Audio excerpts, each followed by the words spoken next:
మదమెక్కిన వ్యక్తి అహంభావంతో ఇంకా దిక్కు తెలియకుండా అధికారం వచ్చిందని అసలే కోతి ఆ పైన కళ్ళు దాగింది, ఆ పైన ముళ్ళు కొట్టింది. ఇంకా చూడు దాని కథ ఆడతాది. అధికారం వచ్చి అందరం ఎక్కి మన మీద దాడి చేసి నా మీదనే అటెంప్ట్ మర్డర్ కేసులు పెట్టారంటే మా పోలీసులందరూ చూస్తున్నారు. మీరే చూడండి.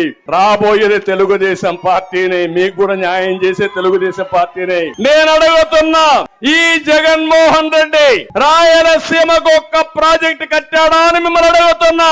చెప్పే ధైర్యం వైఎస్ఆర్ కాంగ్రెస్ కుందా అని మిమ్మల్ని అడుగుతున్నా. 5 సంవత్సరాల ముఖ్యమంత్రిగా 12,450 కోట్ల రూపాయలు తెలుగుదేశం పార్టీ ఖర్చు పెడితే దాంట్లో కనీసం 20% ఖర్చు పెట్టిన ఈ ముఖ్యమంత్రి రాయలసీమను ఉద్ధరిస్తాడా తమ్ముళ్ళు అని మిమ్మల్ని అడుగుతున్నా. ఇలాంటి వ్యక్తుల్ని క్షమించాలని మిమ్మల్ని అడుగుతున్నా. జగన్మోహన్ రెడ్డి రాయలసీమ ద్రోహి అవునా కాదా అని మిమ్మల్ని అడుగుతున్నా.